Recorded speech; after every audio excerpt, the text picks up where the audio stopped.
Welcome to our in-depth look at the escalating tensions between Pakistan and India. Today, we dive into Pakistan's stern warning and its military commitment in response to India's recent attacks. This is a critical moment in South Asia with global implications.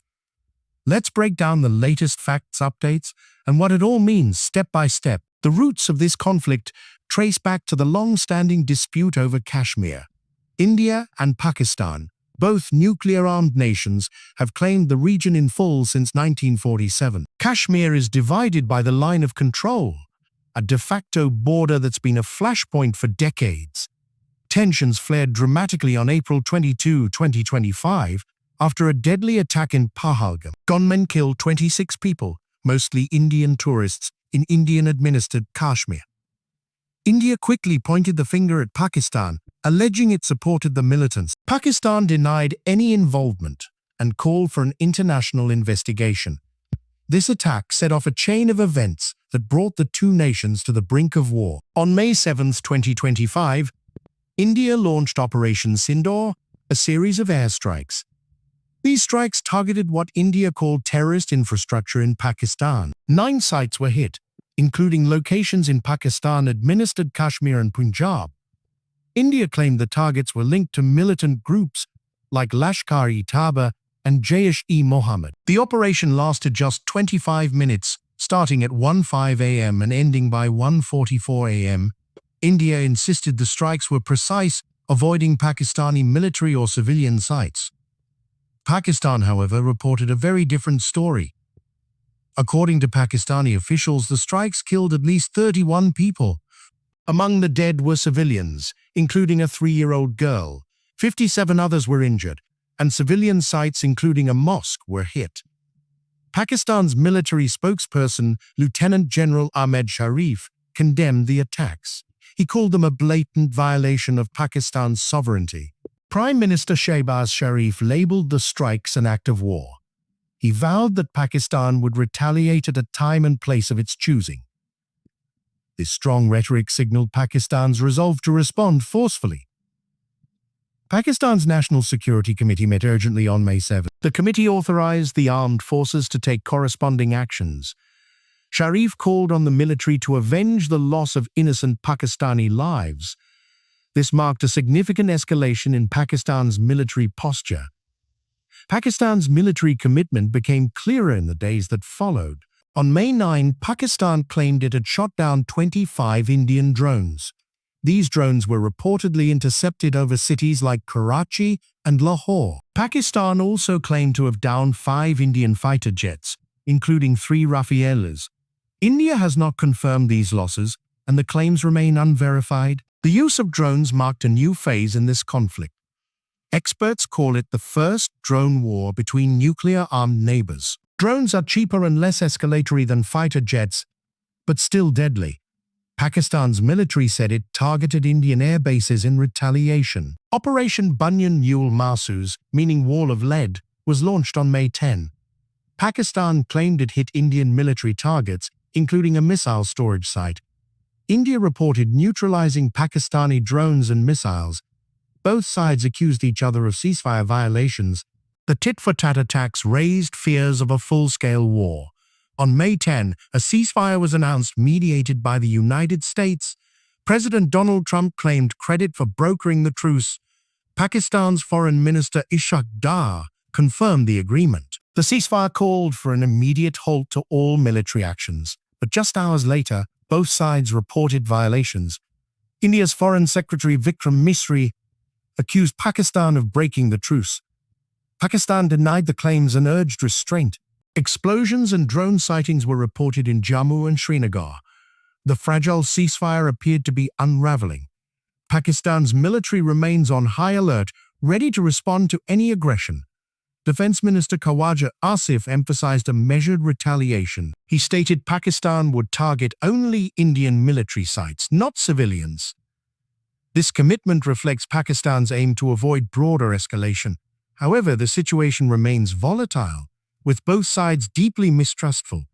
The international community has stepped in to urge de-escalation. China, a close ally of Pakistan, expressed concern over the conflict.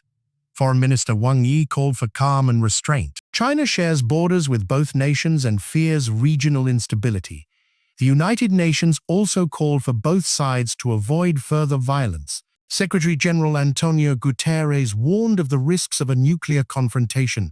Saudi Arabia, Turkey, and Qatar also played roles in mediation efforts.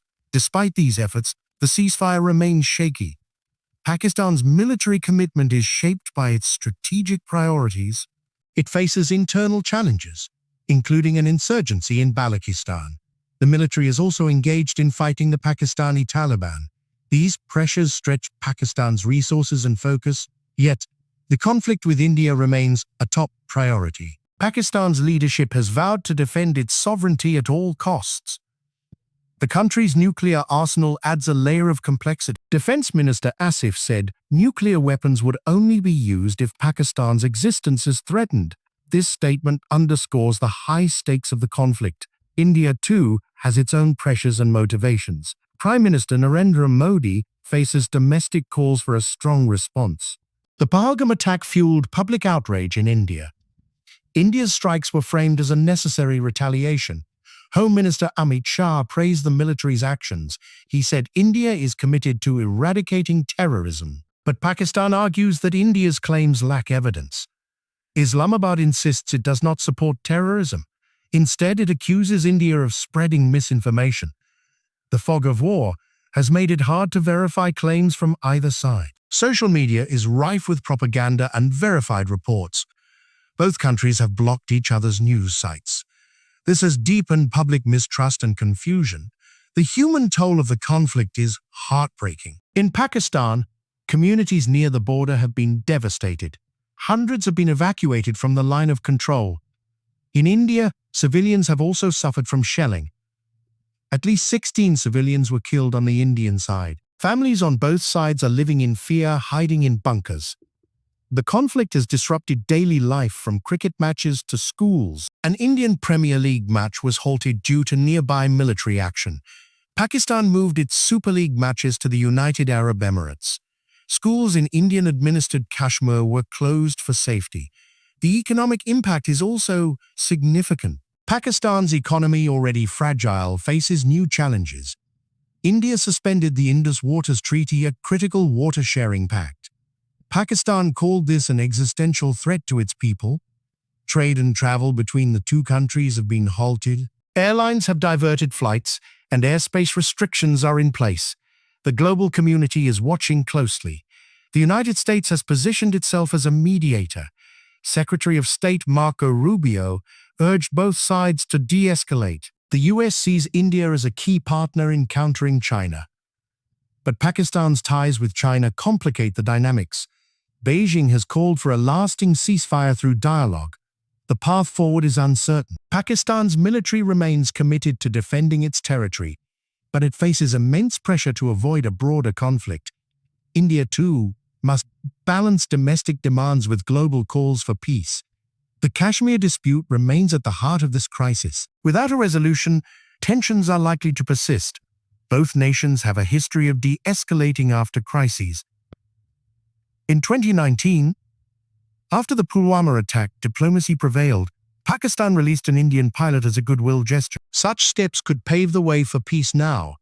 But the current scale of conflict is unprecedented in decades. The use of drones and missiles has changed the battlefield.